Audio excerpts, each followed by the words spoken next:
ओम नमो भगवते वासुदेवाय।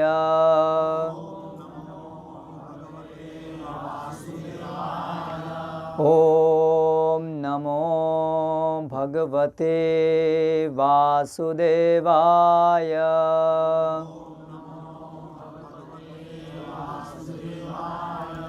ओम नमो भगवते वासुदेवाय।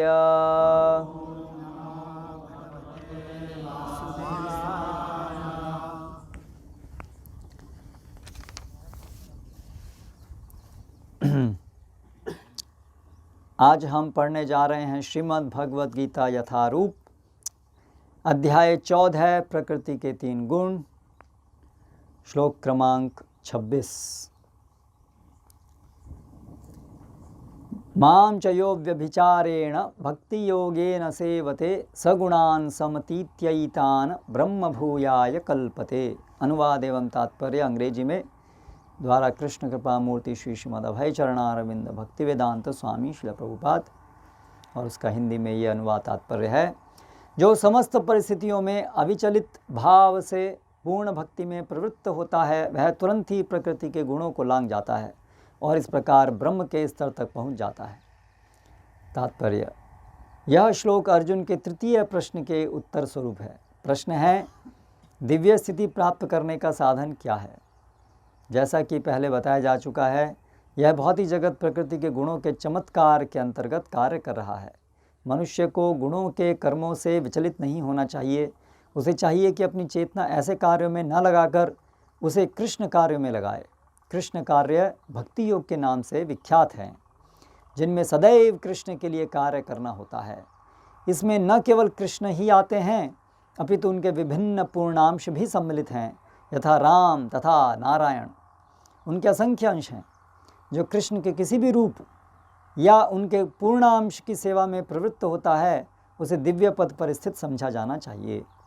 यह ध्यान देना होगा कि कृष्ण के सारे रूप पूर्णतया दिव्य और सच्चिदानंद स्वरूप हैं। ईश्वर के ऐसे रूप सर्वशक्तिमान तथा सर्वज्ञ होते हैं और उनमें समस्त दिव्य गुण पाए जाते हैं। अतः यदि कोई कृष्ण या उनके पूर्णांशों की सेवा में दृढ़ संकल्प के साथ प्रवृत्त होता है, तो यद्यपि प्रकृति के गुणों को जीत पाना कठिन है, लेकिन वह उन्हें सरलता से जीत सकता है। इसकी व्याख्या 7वें अध्याय में पहले ही की जा चुकी है। कृष्ण की शरण ग्रहण करने पर तुरंत ही प्रकृति के गुणों के प्रभाव को लांघा जा सकता है। कृष्ण भावनामृत या कृष्ण भक्ति में होने का अर्थ है कृष्ण के साथ समानता प्राप्त करना। भगवान कहते हैं कि उनकी प्रकृति सच्चिदानंद स्वरूप है और सारे जीव परम के अंश हैं।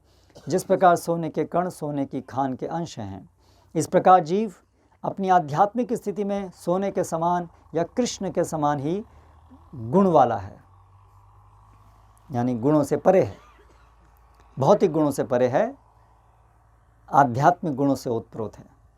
किंतु व्यष्टित्व का अंतर बना रहता है, अन्यथा भक्ति योग का प्रश्न ही नहीं उठता। व्यष्टित्व समझ में आया क्या अर्थ है इसका? कितने भक्तों को समझ में नहीं आया ये शब्द व्यष्टित्व?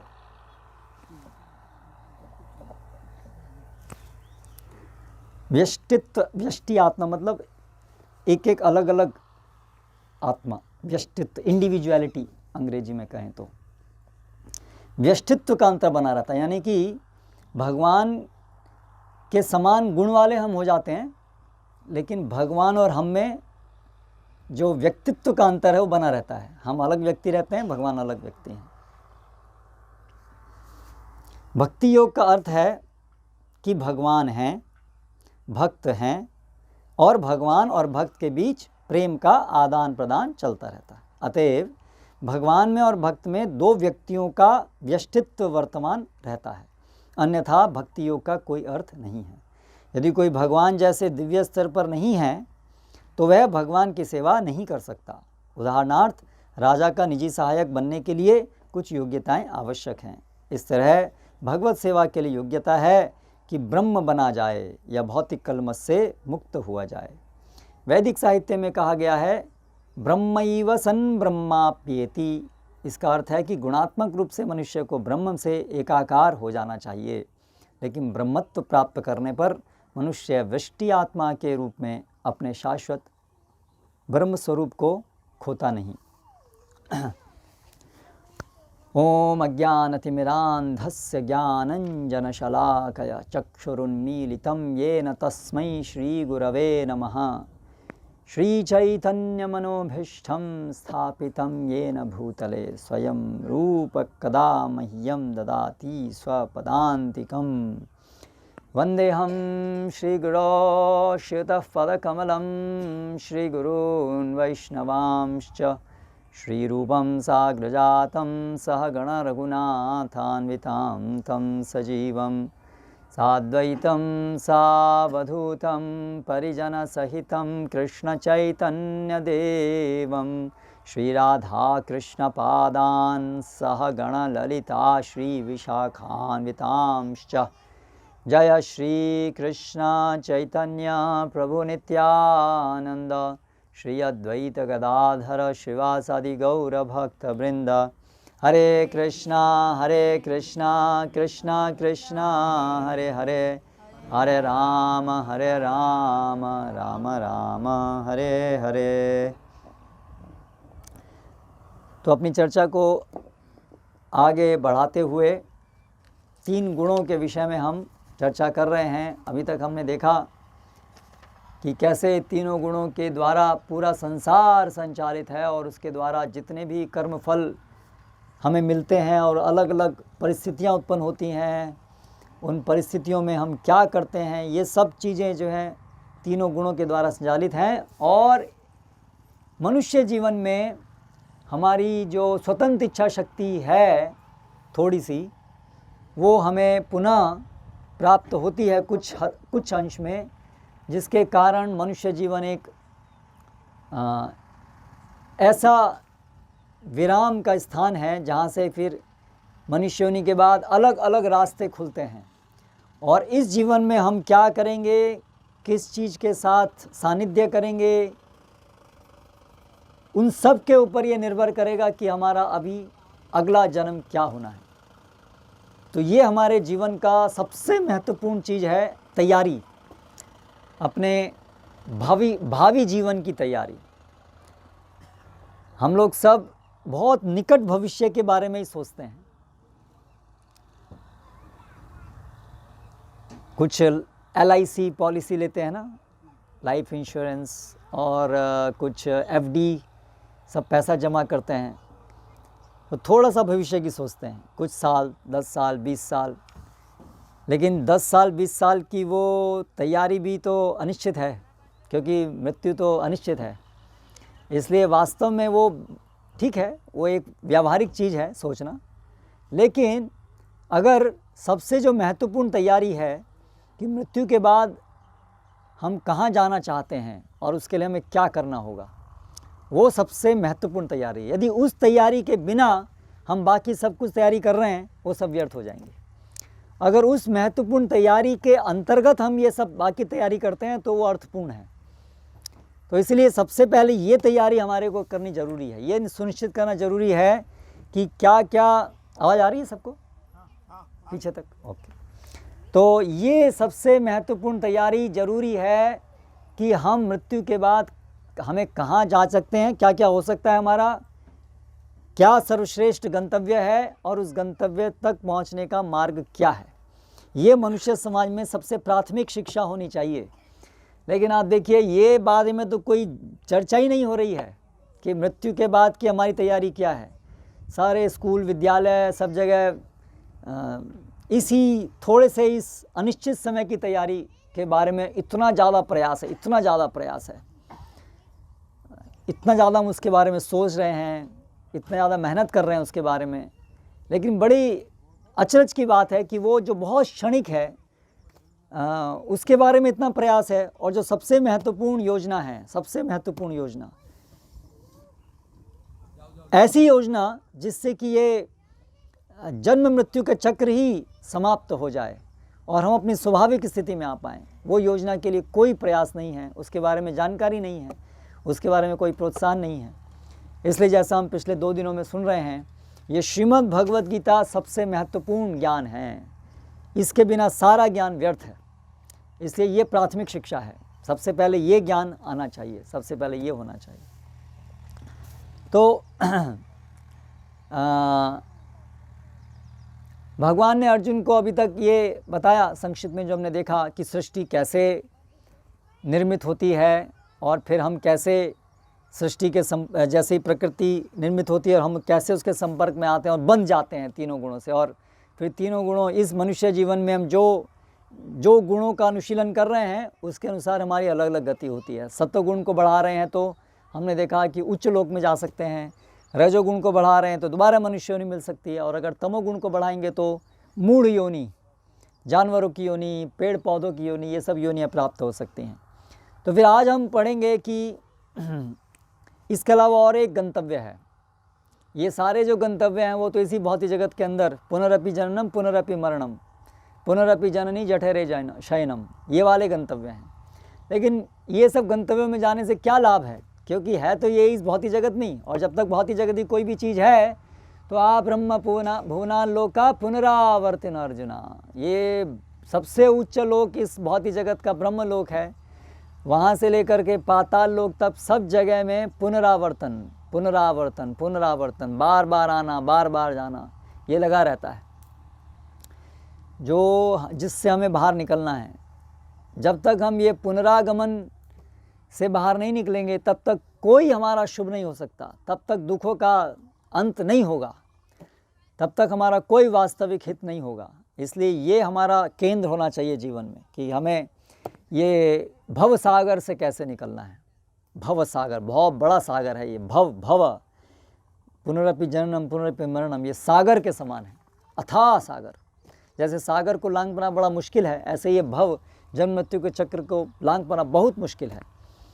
लेकिन भगवान भगवत गीता में इसका एक कुंजी दे रहे हैं, मार्ग दे रहे हैं, कैसे ये मुश्किल भी है लेकिन एक तरीका है, अगर हम उस तरीके को समझ लें और उस पर चलें तो बड़ा आसान भी है। जैसा कि श्रील प्रभुपाद यहाँ पर तात्पर्य में बताए, 7वें अध्याय में इसका जिक्र भगवान करते हैं।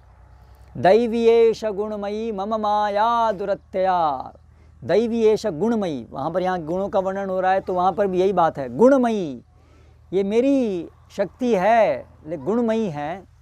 दैवीयेशा गुणमयी मम माया दुरत्यया, लेकिन इसको लांघ पाना बहुत मुश्किल है। आप देखिए कितना मुश्किल है कि ज़्यादातर लोग तो इसके बारे में दुख भोग रहे हैं हर रोज़, लेकिन फिर भी इससे निकलने का मार्ग नहीं ढूंढ रहे हैं, वहीं छोटे छोटे उपाय ढूंढते हैं बस।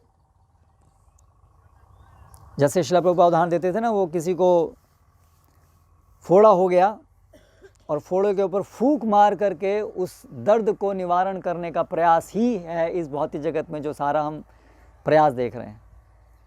तो फोड़े के ऊपर फूंक मारने से फोड़ा थोड़ा ठीक होगा, बल्कि और ज़्यादा फोड़ा उसका वो पस बढ़ता जाएगा, इन्फेक्शन फैलता जाएगा, और एक बार ऐसा होगा कि वो रक्त के अंदर भी कीटाणु घुस जाएंगे और उससे पूरे शरीर में फैल जाएंगे। उसको मेडिकल टर्म में बोलते हैं सेप्टिसीमिया, पूरे शरीर के अंदर फैल जाता है इन्फेक्शन और फिर उससे मृत्यु हो जाती है, ऐसा हो सकता है। तो उसी प्रकार से ये जितना भी ये सब जगत के अंदर हम सारे इतने सारे प्रयास देख रहे हैं, वो सब ऐसे ही हैं, दुखों का उपाय करने का प्रयास कर रहे हैं, जैसे फोड़े को फूंक मार करके उपाय, दुख का अंत करने का प्रयास। लेकिन वो अज्ञानता है, क्योंकि फोड़े का उपाय क्या है, उससे जो उसका जो जड़ है, वो जो पस अंदर जो बैठ गया है उसको पूरा तरह से निकालना होगा, तभी वो उसका इलाज होगा। तो उसी प्रकार से ये इस भौतिक जगत में जो बहुत प्रकार के कष्ट दिन रात हम अनुभव करते हैं, उसका उपाय नहीं है कि हम कुछ ज़्यादा पैसा कमा लेंगे, या हम गांव छोड़ के शहर चले जाएंगे, या इवन शहर छोड़ के गांव चले जाएंगे, वो भी उसका अंततः उपाय नहीं है। उसका अंततः उपाय है केवल मामेव ये प्रपद्यन्ते मायामेतां तरन्ति ते, केवल जो भगवान श्री कृष्ण की शरण में जाता है वही केवल इस भौतिक जगत के चक्र से निकल सकता है। क्यों? क्योंकि भगवान की शरण में जाना अर्थात स्वीकार करना कि हम भगवान के दास हैं, जो हमारी स्वाभाविक स्थिति है। इसलिए फिर हम भगवान वापस हमको अपने धाम ले जाते हैं। तो ये चीज़ यहाँ पर बताई है क्योंकि अर्जुन ने प्रश्न किया था कि भगवान ये 3 गुण जो आप बता रहे हैं, और फिर भगवान ने एक बात बताई थी कि गुणानेतान अतीत्यत्रीन देहि देह समुद्भवान जन्म मृत्यु जरा दुखई विमुक्त अमृतम अश्नुते। ये जो 3 गुणों से अतीत जो हो जाता है वो जन्म मृत्यु जरा आदि सभी दुखों को से निकल करके मृत्यु और सारे के सारे जो मृत्यु के साथ आने वाले दुख हैं सबको पार कर जाता है। तो ये सुनने के बाद अर्जुन प्रश्न किए, कैर्लिंग स्त्रीन गुणानेतान अतीतो भवति प्रभो। हे भगवान, किस प्रकार से हम जान सकते हैं उस व्यक्ति को जिसने 3 गुण से जो परे चला गया, उसके लक्षण क्या होंगे? किमाचार, उसका आचरण कैसा होगा? कथम चैतान स्त्रीन गुणान अतिवर्तते। कैसे हम इन 3 गुणों से बाहर निकल सकते हैं? ये प्रश्न पूछे। देखिए कितने बुद्धिमत्ता युक्त प्रश्न हैं। ऐसे प्रश्न होने चाहिए। और हमारे प्रश्न क्या होते हैं संसार में आजकल? हमें general knowledge bank, general knowledge, बहुत सारे IAS का एग्ज़ाम है तो उसमें जनरल नॉलेज पूछी जाएगी। वो युद्ध कब हुआ था, वो उस समय में ये हुआ था, ये हुआ था। लेकिन वो प्रश्न क्या रियली महत्वपूर्ण प्रश्न है? और वो IAS बहुत बड़ा एग्ज़ाम है ना, बहुत बड़ा पद है IAS, उसके लिए ये प्रश्न है जो सिखाए जाते हैं, ये प्रश्न करो। तो संसार का, इस भौतिक जगत का सबसे बुद्धिमान व्यक्ति है वो भी इस ज्ञान के सामने बड़ा मूर्ख सिद्ध होता है। करेक्ट, एकदम से मूर्ख सिद्ध होता है। इतनी महानता है इस ज्ञान में। जो संसार का टॉप मोस्ट बुद्धिमान व्यक्ति है, भौतिकतावादी, वो इस ज्ञान के सामने बिल्कुल मूर्ख स्थापित हो जाता है। तो अर्जुन ये प्रश्न कर रहे हैं महत्वपूर्ण। वास्तव में ये हमारे वास्तविक हित के लिए सब ये प्रश्न है। बाकी सारे प्रश्न बाह्य हैं। नते विदु स्वार्थ गतिम विष्णु। लेकिन क्योंकि हमको पता ही नहीं अपना स्वार्थ किस में, हमारा हित किस में, इसलिए हम बेकार के प्रश्न करते रहते हैं। श्रोतव्यादिन राजेंद्र नृणाम संति सहस्रशः अपश्यताम आत्मतत्वम गृहेषु गृहमेधिनाम। जो भौतिकतावादी लोग हैं वो बहुत सारी चीज़ें सुनते हैं, बहुत सारी चीज़ें सुनाते हैं, बहुत सब पढ़ते हैं, बहुत सा विचार करते हैं, लेकिन अपश्यताम आत्मतत्वम, जो पूछने वाली चीज़ है, जो सुनने वाली चीज़ है, आत्मतत्वम, अपने से संबंधित जो हम है वो नहीं करते। शरीर, संसार जो हम हैं नहीं, जो बाह्य है, उसी के विषय में पूरा जिंदगी सोचते रहते हैं, प्रयास करते रहते हैं। इसलिए पूरा जीवन ऐसे उनका व्यर्थ हो जाता है। इसलिए भगवद गीता का एक श्लोक पढ़ने से पूरा जीवन हमारा सुधर सकता है। इतनी शक्ति है इसमें, एक श्लोक। बाकी सारी यूनिवर्सिटी लाइब्रेरी के अंदर लाखों किताब पढ़ी हुई है, लेकिन वो सब जितना पढ़ेंगे उतना नुकसान होगा। लेकिन ये भगवद गीता एक श्लोक हमारा करोड़ों करोड़ों जन्म से जो चक्कर चला आ रहा है उससे हमको निदान उसका हो सकता है। इसलिए ये महानतम ज्ञान है। तो ये महत्वपूर्ण। किम आचार है, कैसे उसको समझेंगे? आजकल लोग किसको बड़ा मानते हैं? ओडी है, मर्सिडीज़ है। अरे ओडी में जा रहा है भाई, मर्सिडीज़ में जा रहा है, बड़ा महत्वपूर्ण व्यक्ति है, तुरंत लोग उसको बड़ा महत्व देते हैं, बड़ा महत्वपूर्ण व्यक्ति है।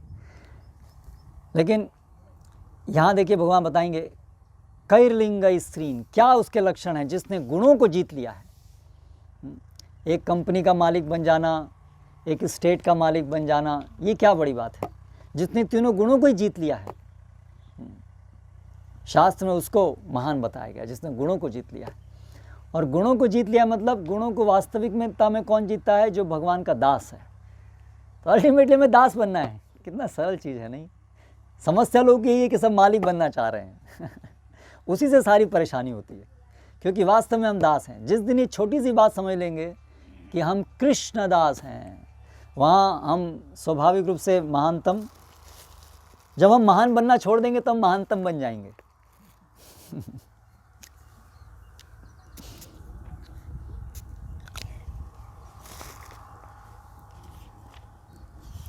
कृष्णदास वास्तव में महानतम है। क्योंकि वो कृष्ण का दास है। उसके अंदर सभी महान बनने की इच्छाएं खत्म हैं, उसके अंदर केवल कृष्ण का दास, कृष्ण की सेवा करने की इच्छा। इसलिए वही जीव की स्वाभाविक स्थिति है। महानतम मतलब स्वाभाविक, एक्चुअली हर चीज़ जो अपनी स्वाभाविक स्थिति में है वो उसकी श्रेष्ठ स्थिति है, इसलिए वो महानतम है। कृत्रिम रूप से किसी और चीज़ में स्थापित होना वो कभी महान नहीं हो सकता। इसलिए जीव के स्वाभाविक स्थिति दास होना। तो भगवान क्या बता रहे हैं, क्या उसके गुण हैं जो तीनों गुणों को पार कर गया है।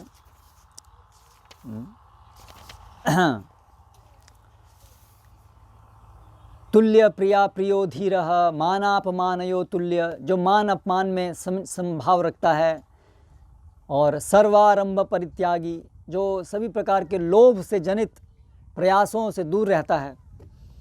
उदासीन वदासीन, ये जो बहुत ही जगत में जो सुख भोगने के प्रयास हैं उसके प्रति बड़ा उदासीन रहता है, और दुख और सुख दोनों में संभाव रहता है। ये सब लक्षण हैं। तो दिखते हैं हमें कहीं आजकल संसार में लक्षण कहीं दिख रहे हैं हमें। सब लोग तो बहुत लोभी हैं, संतुष्ट नहीं हैं, सुख और दुख में समान नहीं हैं। सुख के विषय आने पर बहुत उत्साहित हो जाते हैं, और दुख आने पर व्यथित हो जाते हैं। बहुत आसक्त हैं इस भौतिक जगत से। ये सब क्या दिखाता है कि वो तीनों गुणों के अंदर हैं। इसलिए तीनों गुणों के अंदर होने से सुख दुख चलता रहता है, सुख दुख सुख दुख सुख दुख। और सुख दुख में भी सुख थोड़ा रहता है, दुख बहुत ज़्यादा रहता है ना। और सुख जो है वो भी अंततः दुख है, क्योंकि वो भी हमें आत्मा को कभी संतुष्ट नहीं करता है।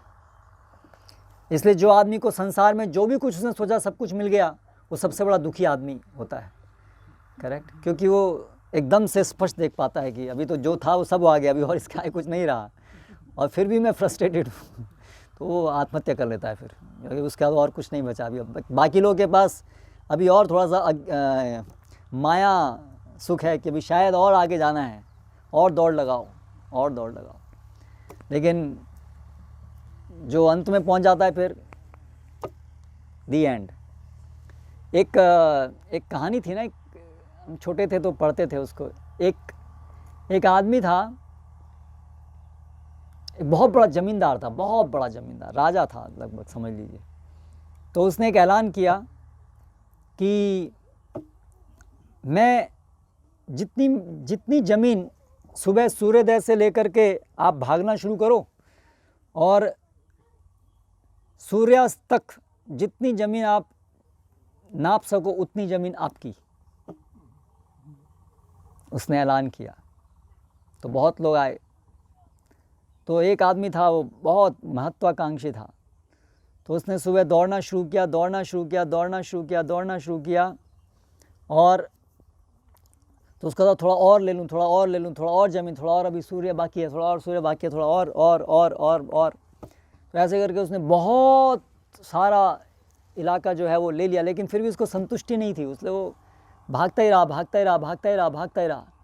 और सूर्यास्त होने पर वो वापस आया, लेकिन इतना थक गया था कि वो भागते भागते मर गया। तो क्या फ़ायदा हुआ।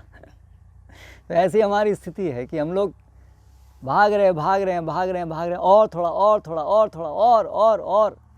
और उस प्रयास में हम भूल ही जा रहे हैं कि वास्तव में हम ही मर जाएंगे। यानी कि आत्मा का यदि सुखी नहीं है, बाकी सब कुछ प्राप्त कर लिया तो क्या फ़ायदा होगा। तो इसीलिए जो तीन गुणों से अतीत व्यक्ति है, उसका गुण है वो ऐसे अज्ञानता में नहीं है, वो ज्ञान में है। इसलिए वो जो आए आसानी से उसमें संतुष्ट हो करके और भगवान कृष्ण चेतना में अपने को स्थापित करना चाहता है। तो वो है जो गुणातीत। कौन है? गुणों को लांग किसने लिया है? जो जिसकी चेतना भगवान में स्थिर हो गई है। और उसका स्वभाव क्या होगा कि वो हमेशा इस भौतिक जगत में तो रहेगा, भौतिक जगत में है, लेकिन वो भौतिक जगत के साथ जो उसका संपर्क है वो सब ऐसे है जैसे कि कृष्ण केंद्र में है।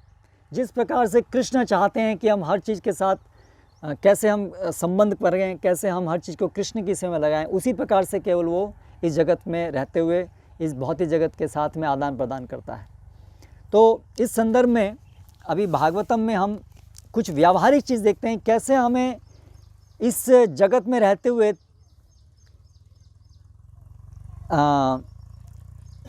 तीनों गुणों से कैसे लांघना है ना। तो भगवान की सेवा करनी है और ये केंद्र है, भगवान की सेवा में हर चीज़ को नियोजित करना है, इसी से हम तीनों गुणों को लांघ पाएंगे। और ये भगवान की सेवा करने के लिए विशेष रूप से तीनों गुणों में से सत्वगुण जो है वो अनुकूल है। भगवान की सेवा करने के लिए सत्वगुण अनुकूल है। तो इसीलिए हमें ये ज्ञान भी होना चाहिए कि कौन सी गुण, कौन से तमोगुण में है चीज़ें, कौन सी रजोगुण में है, या क्या कार्य रजोगुण में है, क्या कार्य तमोगुण में है, क्या कार्य सत्वगुण में है। तो फिर सत्वगुण में रहते हुए सत्वगुण की चीज़ों को स्वीकार करना चाहिए, लेकिन चेतना जो है वो सात्विक चीज़ों को भगवान की सेवा में लगाना, सात्विक वातावरण में रह करके भगवान की सेवा, उससे हम तीनों गुणों को लांघ पाते हैं। तो यहाँ पर अभी मैं कुछ चीज़ें पढ़ूंगा, भगवान बता रहे हैं 4 चीज़ें, तमोगुण में क्या है, रजोगुण में क्या है, सत्वगुण में क्या है, और शुद्ध सत्व में क्या है, यानी तीनों गुणों के अतीत क्या है। कैवल्यम सात्विकम ज्ञानम रजो वैकल्पिकम च यत् प्राकृतम तामसम ज्ञानम मन्निष्ठम निर्गुणम स्मृतम। अब ये गुजराती में ही है मेरे पास, तो मैं गुजराती में ही इसका अनुवाद पढ़ूंगा। विशुद्ध परम ज्ञान सत्वगुणमय होए छे। विशुद्ध परम ज्ञान मतलब जिसमें इस भौतिक जगत के परे जो निर्गुण ब्रह्म ज्योति है उससे संबंधित जो ज्ञान है वो विशुद्ध ज्ञान है। कैवल्यम वो सत्वगुण में होता है। वो जो ब्रह्म ज्योति का जो ज्ञान है वो भी शुद्ध सत्व नहीं है, क्योंकि उसमें भगवान की सेवा नहीं है, इसलिए वो भी सत्वगुण में है। रजो वैकल्पिकम च यत्, लेकिन द्वंद्व के विकल्पों पर आधारित ज्ञान रजोगुणी है। अच्छा बुरा, पुण्य पाप, इस प्रकार का डिफ्रेंशिएशन विद द्वंद्व, ये रजोगुणी ज्ञान है। अने प्राकृत भोगवादी ज्ञान, इस भौतिक जगत को भोगने से संबंधित ज्ञान तमोगुणी है। परंतु मारा विषय केंद्रित थयेलू ज्ञान गुणातीत दिव्य होय छे। जो भगवान पे केंद्रित जो ज्ञान है वो दिव्य है। तो इसलिए भगवत गीता ज्ञान ये तीनों गुणों से परे ज्ञान है। हाँ? वनम तु सात्विको वासो ग्रामो राजस उच्यते तामसम द्यूत सदनम मन निकेतम तु निर्गुणम। वन में निवास करवो ए कया गुण में छे? सत्वगुण। गाम में रहेवू ए रजोगुण छे।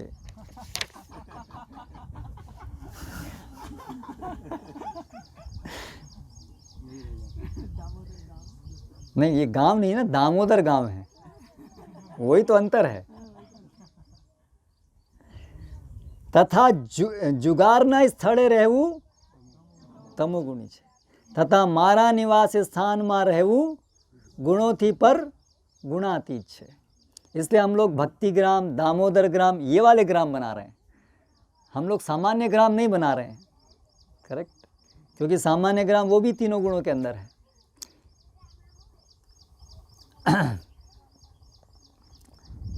तो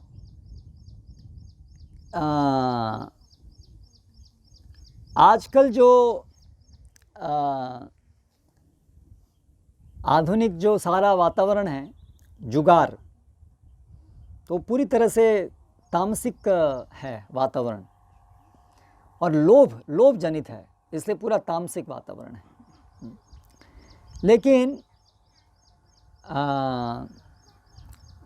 जो ऋषि मुनि हैं वो इस प्रकार से बिल्कुल प्राकृतिक वातावरण में और जंगलों में रहते हैं। वो ऋषि मुनि हैं, उनका केंद्र जो है वो सत्वगुणी है। जो गांव में जो वास है यहाँ पर बता रहे हैं वो रजोगुणी है, उसमें भी द्वंद्व है, इसलिए वो रजोगुणी है।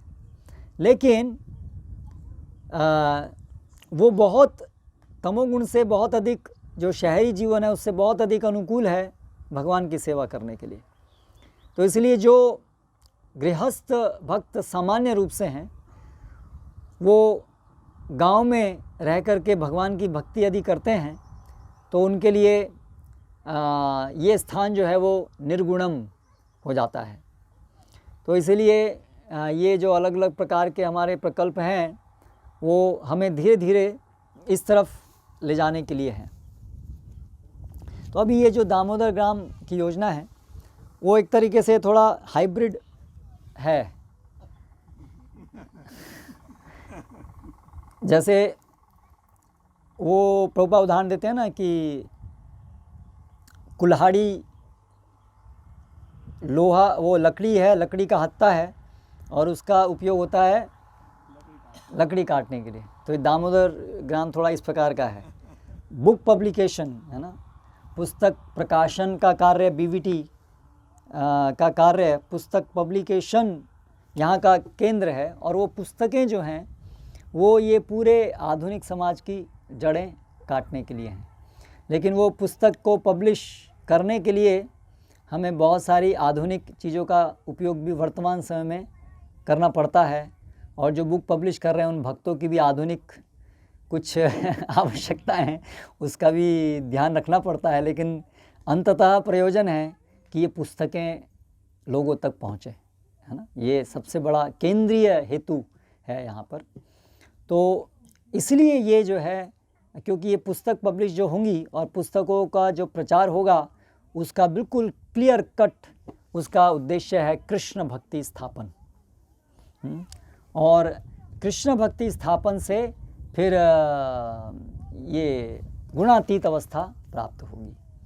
तो यही आशा है कि पुस्तकें पढ़ करके और भक्तों के संग में रह करके, शास्त्रों को सुन करके, भगवत गीता भागवतम को सुन करके हम लोग पूरे इस रजोगुण तमोगुण से निकल करके सत्वगुण में रहने के लिए विश्वस्त हो जाएंगे और फिर सत्वगुण में रहकर, अनुकूल वातावरण में रह करके कृष्ण भक्ति करेंगे। तो भगवान नाम वो गोलोक धाम से यहाँ पर अवतरित हुआ है। अगर हम नियमित रूप से ध्यान पूर्वक इन भगवान नामों का श्रवण करेंगे, फिर ये ग्रंथ भागवतम के रूप में भगवान के संदेश का श्रवण करेंगे मन से, मन लगा करके, ध्यान पूर्वक, और अपराध बुद्धि को छोड़ करके, अनर्थ को छोड़ने के हेतु से अगर हम भगवान के नामों का श्रवण, भगवान की गाथाओं का श्रवण ऐसे भक्तों के संग में करेंगे तो बहुत सुलभ हो जाएगा रास्ता। तो ये अंततः सबसे सर्वश्रेष्ठ जीवन शैली है। श्रील प्रभुपाद, जैसे तेजस प्रभु हमें बताए, प्रभुपाद के एक शिष्य हैं तेजस प्रभु, तो श्रील प्रभुपाद उनको इस प्रकार ये जो ग्रामीण भक्त समुदाय, कृषि गोरक्षा पे आधारित समुदायों को स्थापित करने के विषय में श्रील प्रभुपाद व्यक्तिगत रूप से तेजस प्रभु को दिशा निर्देश दिए। तो तेजस प्रभु बताते हैं हैदराबाद में जो उस समय वो एक फार्म था, तो श्रील प्रभुपाद उस फार्म में उनसे बातचीत कर रहे थे। तो श्रील प्रभुपाद ऐसे बैठे हुए थे, तेजस प्रभु थे, और श्रील प्रभुपाद ने ऐसे इशारा करते हुए बोला, हमें लोगों को सिखाना है भगवान पे आश्रित रहते हुए प्रकृति की गोद में कैसे जिया जाए, ये हमें लोगों को सिखाना है। ध्यान दीजिए, भगवान पे आश्रित रहते हुए प्रकृति की गोद में जीना। तो जीना है प्रकृति की गोद में। प्रकृति हमारी माता है ना, हमने कल पढ़ा ना, भगवान गर्भस्थ करते हैं प्रकृति को जीव से। तो प्रकृति इस प्रकार से हमारी जननी है, हमारी माता है। तो जैसे बच्चा माता ही गोद में बड़ा चिंता रहित अनुभव करता है, करेक्ट। बच्चा जब माता की गोद में होता है तो उसे कोई चिंता नहीं होती उसे, बिल्कुल वो ऐसा फील करता है बस बिना किसी चिंता के माता की गोद में बैठा हूँ। तो उसी प्रकार से हमें ये सीखना होगा कि प्रकृति की गोद में बैठना सीखना होगा। अभी जैसे हम प्रकृति के नज़दीक आते हैं तो हम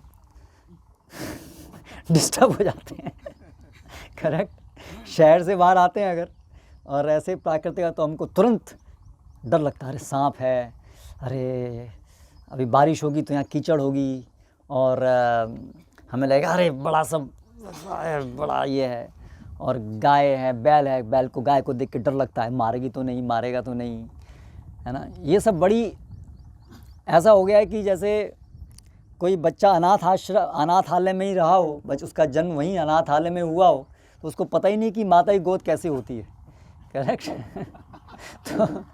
तो माता की गोद में आते ही वो बड़ा अनकंफर्टेबल फील करेगा, क्योंकि उसको पता ही नहीं है कि माता की गोद क्या होती है। ऐसी हमारी स्थिति है। हम लोग बहुत समय से एक चुड़ैल की गोद में बैठे हुए हैं इसलिए हम उसके आदी हो गए हैं। तो इसलिए माता के पास जब आते हैं तो हमें डर लगता है ना। जब हम शहर में जाते हैं और हाईवे पर गाड़ी चलाते हैं तो हमें लगता है हाँ ये बड़ा नेचुरल लाइफ है, करेक्ट। और जब हम गांव में ऐसे आते हैं, प्रकृति की गोद में आते हैं, तो हमें डर लगता है सांप आएगा, ये होगा, वो होगा। तो ये गलत आदत पड़ गई हमको, हम पूरा अस्वाभाविक स्थिति में आ गए। लेकिन इसके लिए प्रशिक्षण जरूरी होगा। तो ऐसा नहीं होगा कि बस हम तुरंत यहाँ आएंगे और सब चीज़ हमें एकदम से हमें ऐसा अनुभव होने लगे कि हम माँ की गोद में हैं, क्योंकि हम कृत्रिम अवस्था में के अभ्यस्त हो गए हैं। जैसे अभी हम बैठे हैं यहाँ पर, तो अभी लग सकता है कि हाँ कितना अच्छा है, सब कितना सुंदर लग रहा है, हवा बह रही है, और आज तो धूप भी नहीं है। हाँ, लेकिन अलग अलग प्रकार की परिस्थितियां हैं गांव में भी। तो माता चाटा ही मारती है कभी कभी, करेक्ट। लेकिन फिर भी वो माता ही गोद है ना। तो ऐसा नहीं है कि माता जो है बच्चों को केवल पुचकारती है, माता जो है वो डांटती है, मारती भी है। लेकिन फिर भी बच्चे को इतना विश्वास है, माता डांटती है तो भी बच्चा जो है माता की गोद में आने की कोशिश करता है। बाबा देखा ना आपने, फिर भी, क्योंकि उसको इतना विश्वास है कि जो भी है, माता मार रही है, डांट रही, जो भी है, पर ये यही मेरी माता, इससे अच्छा मेरा और कोई शरण नहीं है, करेक्ट। तो रोएगा जो भी होगा, लेकिन चिपकेगा माता कोई। तो हमें ऐसा बनना है, ऐसा सीखना है हमें, है ना। तो ये जो भी है, चोट भी खाएंगे, मारेंगे, क्योंकि ये जगत में ये सब भी जरूरी है ना। माता जो है मारती है, चाटा मारती है, उसको पता है इसको सुधारना है इसको। तो इसी तरह से हम ये पूरा विश्वास हो जाना चाहिए कि भगवान की जो भी ये व्यवस्था है, जैसी भी है, जो भी है, यही हमारे लिए सर्वश्रेष्ठ है। इससे अच्छी और कोई स्थिति हमारे लिए नहीं हो सकती, ठीक है। तो इसको कहते हैं गोद में रहना सीखना, वो हमें सीखना होगा। बहुत भक्त लोग ये नहीं समझ पा रहे हैं कि हमें रहना सीखना होगा, इसलिए वो रह नहीं पाते हैं। वो सोचते हैं बस जाएंगे और सब कुछ फैंटास्टिक होगा, सब कुछ एक बस। तो ऐसे नहीं होने वाला, हमें इसको सीखना होगा, सीखना होगा। प्रकृति हमें क्या दे रही है उसको सीखा। जैसे इवन अभी ये वातावरण है, जो भी प्राकृतिक वातावरण, उसमें रहना सीखना होगा, ढलना होगा उसमें। धूप छाँव जैसे भी है, बारिश है उसमें, ठीक है, थोड़ा बहुत आयोजन, लेकिन बहुत बड़ा आयोजन नहीं है। मोर और लेस जब गर्मी है, जैसी भी है, उसमें रहना सीखना, वो प्रकृति है। अब हम उसको नहीं अरे इसमें हम कुछ बड़ा आयोजन कर सकते हैं, कुछ एसी प्लांट लगाओ, एसी बनाएंगे, हम एसी करेंगे, तो उस चक्कर में हम चुड़ैल की गोद में चले जाते हैं, क्योंकि उससे अपना जीवन बहुत जटिल बना लेते हैं। आसान होता है यदि हम जो भी प्रकृति जैसा भी है उसमें ढलना सीख लें। अभी हम वहाँ थे भक्ति ग्राम में, तो अचानक एक दिन देखा तो 30-40 ऊँट आ गए ज़मीन में हमारी, और उनके साथ जो है कुछ लोग, छोटे से लेके गोदी वाले बच्चों से लेकर के माताएं, बड़े, और उनके पीछे पीछे कुछ 2000-5000 भेड़ बकरियां, तो उनको पता चला कि ऐसे ऐसे हमारी ज़मीन है, किसी ने बताया था कि हमारे एक शुभचिंतक हैं कि आप जाइए वहाँ पर। तो वो लोग घूमते हैं, एक जगह पे रहते हैं कुछ दिन, 2 दिन 3 दिन, और लोग उनको बुलाते हैं क्योंकि बहुत सारा जो गोबर का वो है सब पशु का जो ये है धन, वो वहाँ ज़मीन को प्राप्त होता है। और वो लोग आते हैं और वहाँ उनके छोटे छोटे बच्चे भी थे, सब थे। तो आए, ऐसे खुला मैदान था, खुले मैदान में अभी इतने बड़ी उनका परिवार है, 5000 वो हैं, 40 ऊँट हैं, और आई थिंक कम से कम 5-6 परिवार होंगे उसमें, पत्नी पति बच्चे सब। तो आए और अलग अलग उनके वो बन गए, उनके अंदर अंडरस्टैंडिंग था कितनी किसकी क्या क्या कितना संभाल करना है उसको। और माता वहीं पे छोटा सा उन्होंने अपना एक तंबू सा गाड़ लिया, एक छोटी सी गाड़ी थी उसके नीचे, और वहीं पे कुकिंग शुरू हो गई, खाना बन गया। और सबका अपना काम सेटिंग, उसको वहाँ वो पशु को लेके जाना है, उनको खिलाना है, ये सब करना है। तो हमने सोचा कि देखो हम लोग तो यहाँ हम वहाँ घर बना रहे थे भक्ति ग्राम में, तो हम इतना सारा उसमें उसका डिज़ाइनिंग और इतना मेहनत और ये और वो आए और रहना शुरू कर दिए। ये देखो कितना सरल इन्होंने जीवन बना लिया, इनको कोई चिंता ही नहीं है। यहाँ तो इतना विचार करना पड़ता है, मतलब। और वो सब बच्चे ऐसे ही उन्होंने रहना, उनके लिए कभी ये कोई प्रश्न ही नहीं है कि रहना घर बनाने में उन्हें कोई प्रश्न ही नहीं है। ऐसे ही फिर एक और आए थे हमारे घर बनाने के लिए, हमने बुलाया था कुछ आदिवासी लोग, तथाकथित आदिवासी एक्चुअली। तो वो आए वहाँ पर, उनके भी ऐसी परिवार है, छोटे छोटे बच्चे हैं, सब है। आए, ठीक है, सुबह को आए, ऐसे घूमे, कुछ झाड़ियाँ थी, ऐसी झाड़ियाँ काटा, उससे एक झोपड़ी बना दी छोटी छोटी, करेक्ट। और सबको अपना, स्त्रियों क्या काम करना है, इनको ये काट के लाना है, इनको ये काट के लाना है, ऐसे एक सब ने चारों तरफ अपनी कुटिया बना दी, और सबके सामने चूल्हे, छोटे छोटे चूल्हे बन गए, है ना। और ऐसे पूरा उनका फेंसिंग भी हो गया, और बीच में चूल्हा, कैंप फायर करते हैं ना हम लोग। तो ऐसा पूरा आयोजन कर लिया। 1 महीने तक रहे वो लोग वहाँ पर। और कितना समय लगा उस झोपड़ी को बनाने में? 2-3 घंटे। और वो जो झोपड़ी थी वो सर्दी का समय था, लेकिन वो बहुत अंदर से वो जो घास थी उसकी वजह से वो काफ़ी, पर ऑफ कोर्स उसमें अभी बारिश के में थोड़ा कुछ परेशानी भी होंगी, कुछ सांप बिच्छू भी आ सकते हैं, लेकिन वो लोग अपने को ढाल लेते हैं, अपने को ढाल लिया है उन्होंने किस प्रकार से इन सब चीज़ों में रहना है, तो उनको इतनी वो तकलीफ़ नहीं होती है, वो उनके लिए बिल्कुल सरल हो गया है। तो इस तरह से जितना हम प्रकृति की गोद में रहना सीखेंगे, जितना प्राकृतिक अपने जीवन को बनाएंगे, उतना ही हमारा ये जो जटिलता है उसके विपरीत जाकर के बड़ी बड़ी व्यवस्थाएं करना, वो जटिलताएं नहीं रहेंगी। उससे क्या होगा कि मन बड़ा रिलैक्स्ड हो जाएगा, शांत। क्योंकि जितनी हम ये व्यवस्थाएं बनाते हैं उतनी ज़्यादा उसकी जटिलताएं तो आती हैं, उससे मन बड़ा हमेशा से टेंस रहता है। और जहाँ ये मन बड़ा जटिल हो जाता है तो वहाँ फिर ये भगवान नाम और भागवतम में मन लगाना बड़ा मुश्किल हो जाता है, क्योंकि मन उसकी तरफ दौड़ता है हमेशा, और हमारा समय शक्ति बहुत ज़्यादा उसमें जाता है। तो उसकी वजह से फिर मन भी, अभी हमको आप देखिए 2 घंटे ही मिलते हैं, मुश्किल से हार्डली 2 घंटे मिलते हैं भगवान नाम लेने के लिए, और बाकी समय में बहुत उधेड़ बुन है, बहुत जटिल है। तो फिर वो 2 घंटे हैं तो वो बहुत समय लगता है पहले तो उसको इंजन को बंद होने में, करेक्ट। वो इंजन बंद ही नहीं होता है, घर चलता रहता है, वही विचार कर, है ना, आपने देखा। और जितनी जटिल समस्या होती है जीवन में उतना ही ज़्यादा टाइम लगता है उसको कूल डाउन होने में, देखा ना आपने। कभी आपके सामने कोई बड़ी प्रॉब्लम आ गई बिजनेस में, कोई शेयर मार्केट पूरा डाउन हो गया, करेक्ट, तो उस समय आप देखिए लोगों की क्या स्थिति होती है, भक्तों की भी। अगर उस समय जप करने बैठेंगे तो उस समय वो शेयर मार्केट ही घूमता रहेगा दिमाग के अंदर, करेक्ट।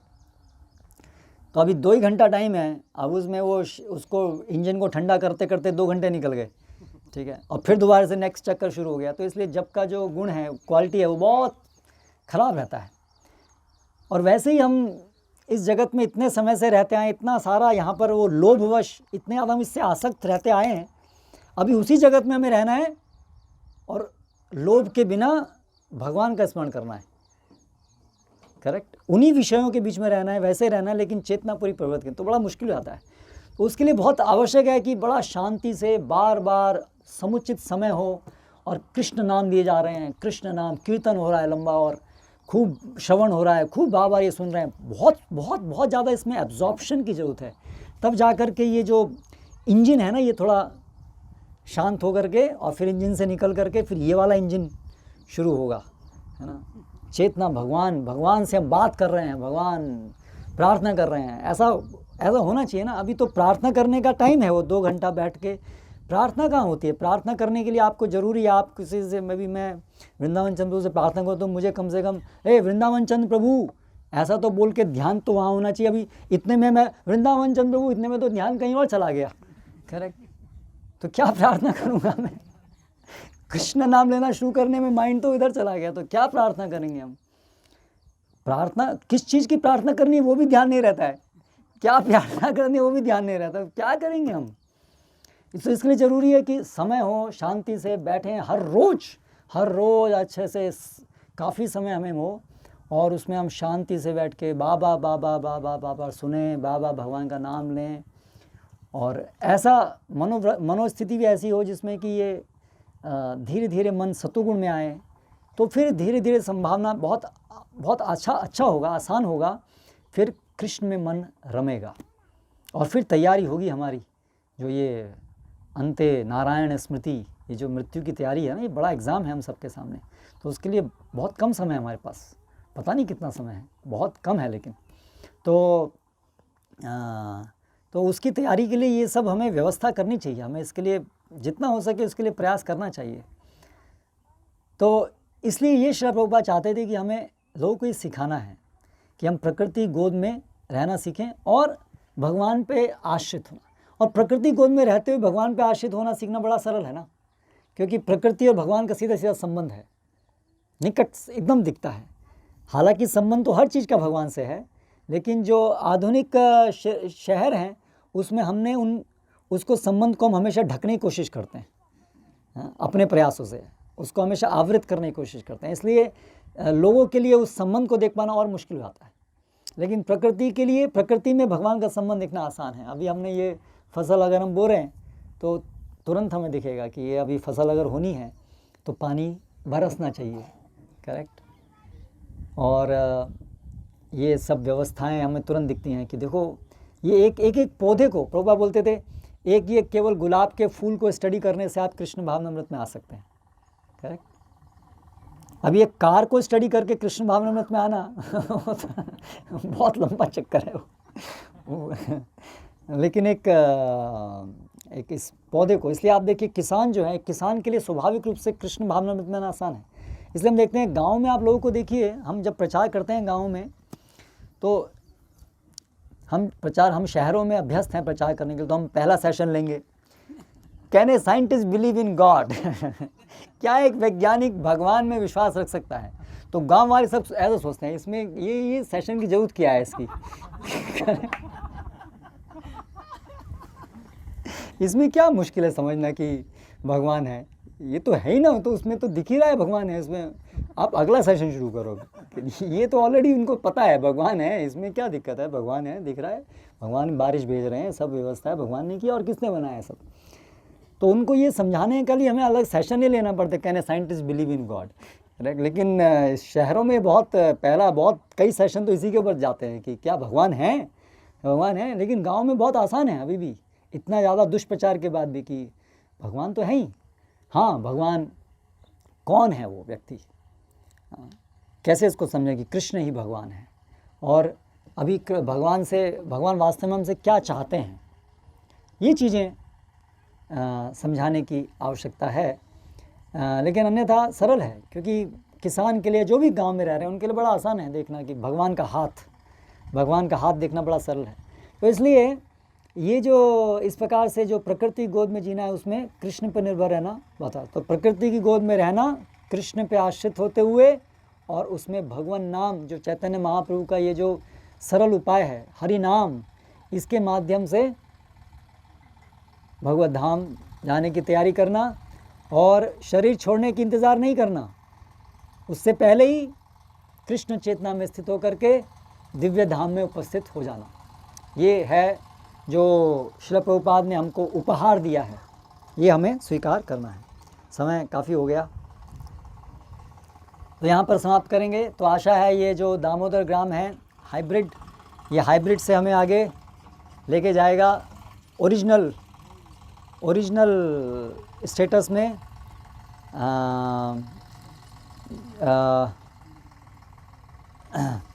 पूर्ण रूप से भगवान की जो व्यवस्था है, वैदिक संस्कृति, उस पूर्ण उसका आयोजन, पूरा उसका प्रकटीकरण होगा। और उस वैदिक संस्कृति में फिर शुद्ध कृष्ण नाम और शुद्ध कृष्ण चेतना में सब भक्त रह पाएंगे, और इस प्रकार से पूरे जगत को भी फिर धीरे धीरे उस तरफ प्रेरित कर पाएंगे। हरे कृष्णा। श्रील प्रभुपाद की जय।